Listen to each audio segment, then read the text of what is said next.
Most of us who have lived with the events of 9/11 have, as a result, experienced some kind of trauma. It can be very difficult to come to terms with what actually happened at the World Trade Center. In fact, someone told me recently, "I wouldn't believe what you're telling me even if it were true." Our petition signers with psychological expertise have stepped forward to offer their insight. While this segment is clearly outside the knowledge base of the architects and engineers for 9/11 Truth, these experts in psychology highlight their valuable experience for us as to why this evidence can still be so difficult for people to accept. As we know, the horrors of what happened on 9/11 were televised all over the world, and they were televised, in fact, live. We witnessed the deaths of almost 3,000 of our fellow Americans. We know this had a very severe and traumatic impact on a majority of the population. At this point, we have 9 years of hard scientific evidence that disproves the government theory about what happened on September 11th, and yet people continue to be either oblivious to the fact that this information exists or completely resistant to looking at this information. So the question becomes why? Why is it that people have so much trouble hearing this information? From my work, I think we would be remiss not to look at the impact of trauma. Many people respond to these truths in a very deep way. Some have a visceral reaction like they've been punched in the stomach. To begin to accept the possibility that the government was involved is like opening Pandora's box. If you open the lid and peek in a little bit, it's going to challenge some of your fundamental beliefs about the world. If we can think of our worldview as being sort of our mental and emotional home, I think all of us will do just about anything to defend our homes, to defend our families. And so I see that with people, and I saw that with myself when my brother tried to talk with me about it, of don't mess with me, don't mess with my home, don't mess with my comfort with how things are. About a week later, I read a lengthy article by Professor Griffin about why he believes the official account of 9/11 cannot be true. And it was a very well-researched article. It was in my office at the time. I sat there and I felt my stomach churning. I thought maybe I was going to be sick.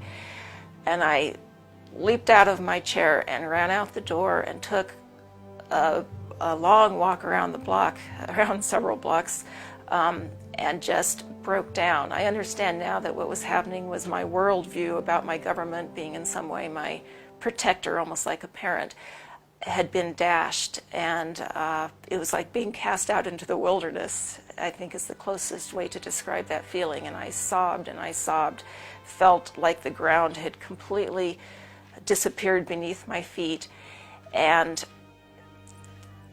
I knew at some point during the walk that I knew that I was going to have to become active in educating other people about this, that for me to retain any sense of integrity, I was going to have to take some action. I couldn't just let something like this go. When we hear information that contradicts our worldview, social psychologists call the resulting insecurity cognitive dissonance. For example, with 9/11, we have one cognition, which is what the official story of 9/11, what our government told us, what our media repeated to us over and over, that 19 Muslims attacked us.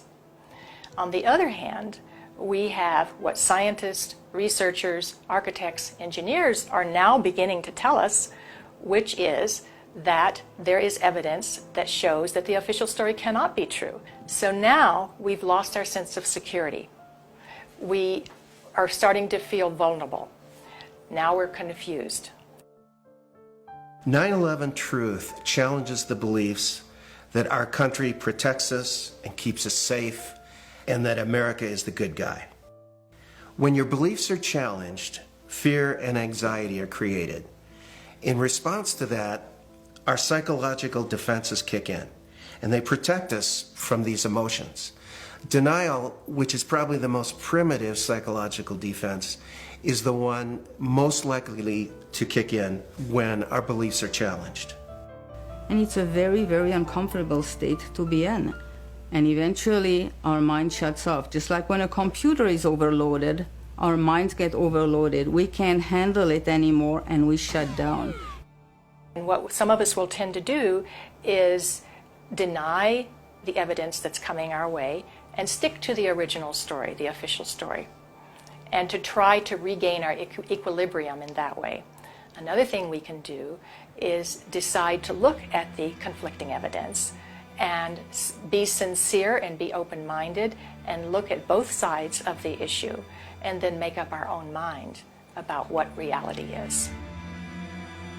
Here are a few of those spontaneous initial reactions to hearing the contradictory evidence about 9/11. I don't want to know the truth, or I'd become too negative and psychologically go downhill. I'm not sure I want to know. If this is true, then up would be down and down would be up. My life would never be the same. Fran, I refuse to believe that many Americans could be that satanically treasonous. Someone would have talked. But these are beliefs. They are not scientific facts. But these beliefs do keep us from looking at the empirical evidence.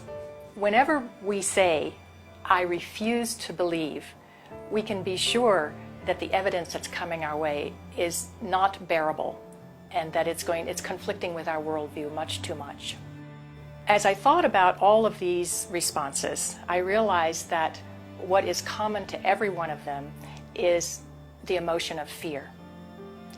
People are afraid of being ostracized, they're afraid of being alienated, they're afraid of being shunned, they're afraid of their lives being inconvenienced, they'd have to change their lives, they're afraid of being confused, they're afraid of psychological deterioration, they're afraid of feeling helpless and vulnerable. And they're afraid that they won't be able to handle the feelings that are coming up. None of us want to feel helpless and vulnerable.